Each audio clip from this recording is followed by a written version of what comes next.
Ang video na ito mga kabayan ay lulutuin ko na po itong labong. Sana po tapusin yung video na ito para makita nyo po kung paano po magsilbing halamang gamot ito. At masarap na ulam mga kabayan. Lulutuin ko na po ito.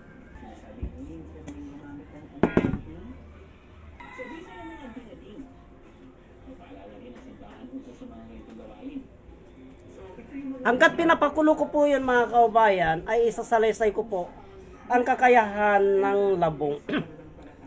Yung sabaw ng labong, yung pinaglagaan ng labong, yun po ang may kakayahan na gumamot sa malaria. Number 1 po yan na ginagamit namin sa malaria pag kami nasa kabundukan, yung dararia, yung mga namamagang katawan at anti-cancerous po yan. Ang proseso po ng paggamit yan, katulad yan, linalaga po at kinukuha po namin yung sabaw niya. Yun, depende po sa kakayahan ng katawan yan kasi meron po labong na mapait masyado yung sabaw niya po.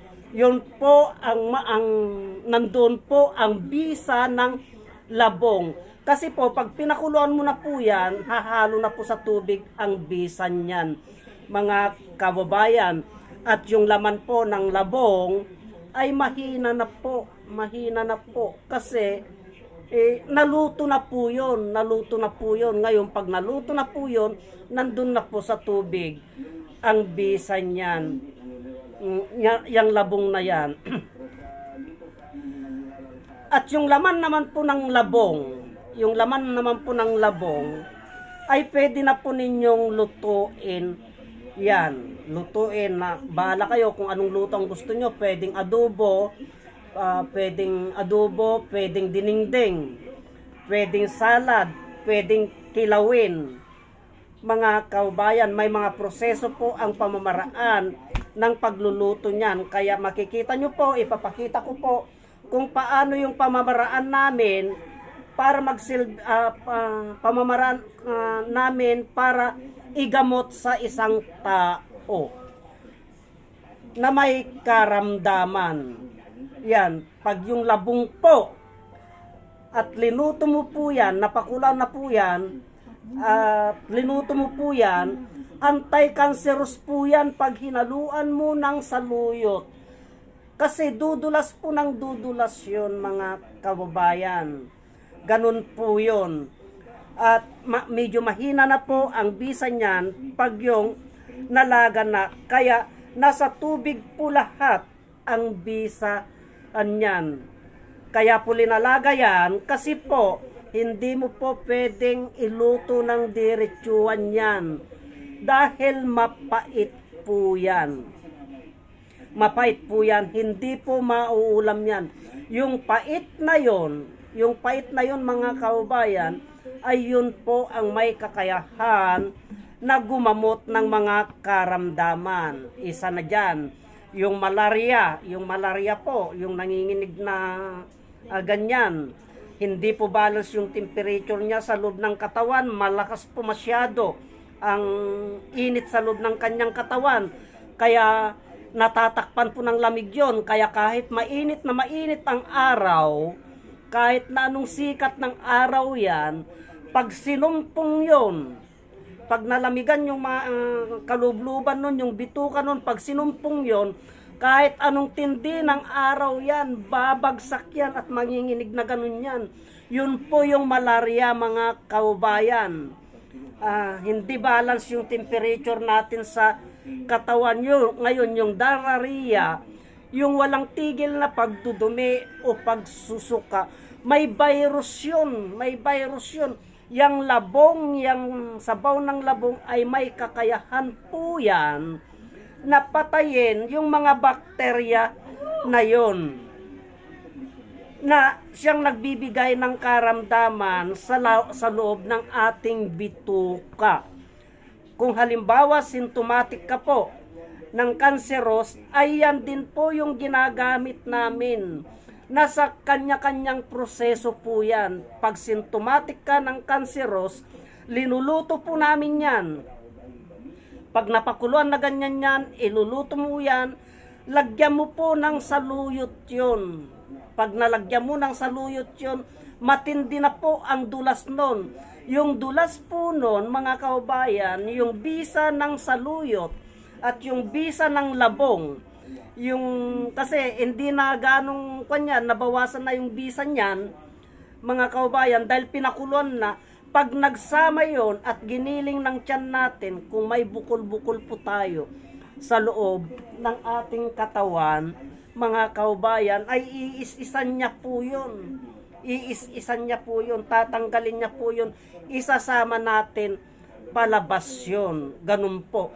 Ngayon, pag namamaga naman po yung mga laman-laman mo, yung mga laman-laman mo, pag namamaga po yan dahil sa pagod o kung ano-ano pa man, ay pamalagiin mo pong mag-ulam ng salad na labong. Salad na labong o kilawin na labong. Ganyan po ang mga proseso na ginagawa namin, mga kaubayan, katulad niyan. Ipapakita ko po sa inyo, pag kumulo na po yan, napakuluan na po yan, kulong-kulo na po yan, at naging yelo na yan, at yung bisa niya nandun na sa tubig, hanguin ko na po yan, at gagawa na po ako ng salad bilang panggamot sa karamdaman. Yun po, mga kaubayan. At yung tubig niya na po naman na yun, at grabe po yung malaria, diarrhea ng isang tao, pinapainom po namin yan. Mabisa po yung, kasi nandun po lahat sa tubig ang bisa noon. Ganyan po ang kakayahan ng labong, ang proseso ng paggamit namin ng labong. Tignan ko, baka kumukulo na po, mga kaubayan. Hindi pa po kumukulo, mga kaubayan. Antayin po natin kukulo siya. Baliluto na yun, mga kaubayan, kukunin ko na.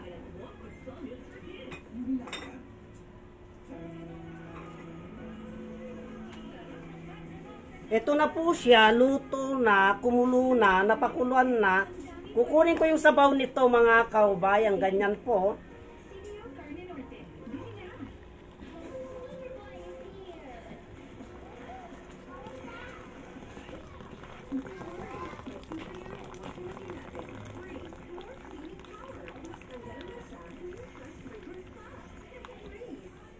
Yan. Ito na po yung sabaw niya at ito na din po yung laman niya. Ito na po. Yan po. Napakuluan na po. At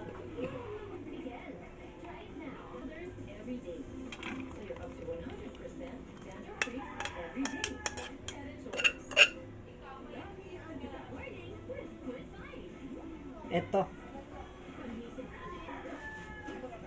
So, ang proseso naman, ang kasunod na proseso nito, mga kaubayan, ay pwede nang timplahin na ulam ito. Bahala kayo kung anong gusto nyong iulam. At itong sabaw nito, itong sabaw na ito ang ginagawa naming gamot sa may malaria, sa nadingge, sa mga namamaga na katawan, masakit na kasuan. At sa dysmenorrhea, itong dilaw po ito, mga kaubayan, ito po yung gamot niya. Ito yung mapait.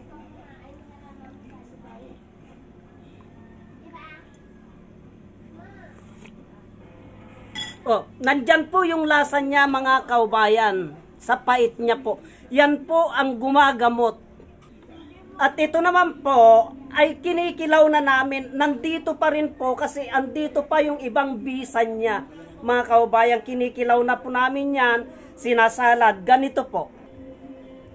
Itong proseso nito, mga kaubayan, kinikilaw na po yan. Hindi na kailangan linuluto namin kasi yan na po yung gamot namin. Linalagyan ko po ng sibuyas na ganyan, linalagyan ko ng sibuyas, at tinitimplang ko na ng patis. Yan po, gamot po yan. Hindi na po kailangan na luto-lutuin namin kasi mamamatay na masyado yung bisa niya.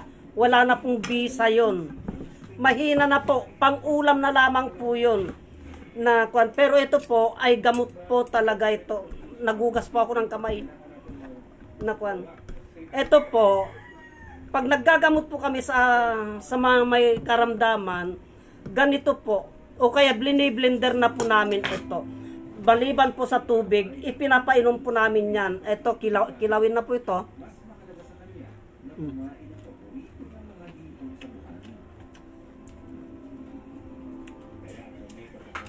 Ulam na, gamot pa. Patis na pong timpla nito.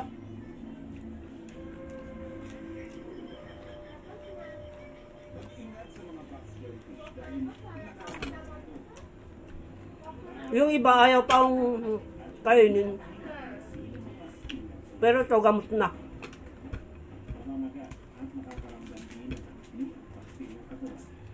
Yung kahit nito, may kakayahan din pong gumamot ng diabetic.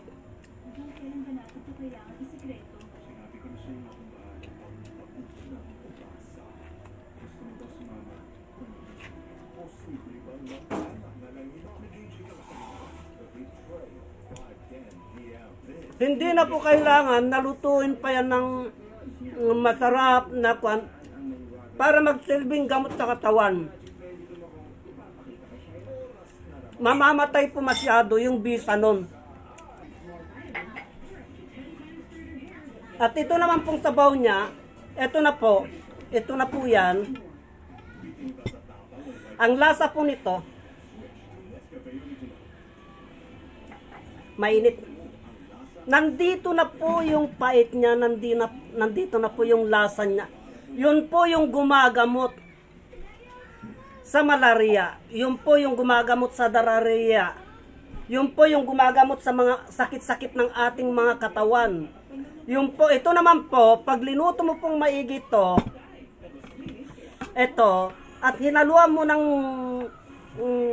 halamang gamot na anti-cancerous, yung saluyot po, pag ilinuto mo sa saluyot po ito, madulas na madulas po yun, magiging anti-cancerous po yan. Kung may mga bukol-bukol tayo sa katawan, kung may hindi magandang tumutubo sa loob ng ating bituka, lilinisan po ng mga ito. Masarap po. Hindi po totoo yung sinasabi nila na nakakalason ang labong. May labong na nakakalason na yung kiling. Hindi po. Lahat po yan. Ginagawa naming halamang gamot. Ultimo yan, tok. Mga halamang gamot po yan. Mga kaubayan. Pag emergency po, nasa bundok kami, iniihaw na lamang po namin yan. Tapos, ipinapakain. O kaya ihaw namin po yan. Tapos, ikuan namin sa tubig. Ipainom na po namin. Ganun po yun, mga kabayan. Kaya sana po, pakishare naman ang mga videos na ito para malaman ng ating mga kaubayan ang kahalagaan ng labong at hindi po nakakalason. Kasi ang dami kong napanood na nakakalason na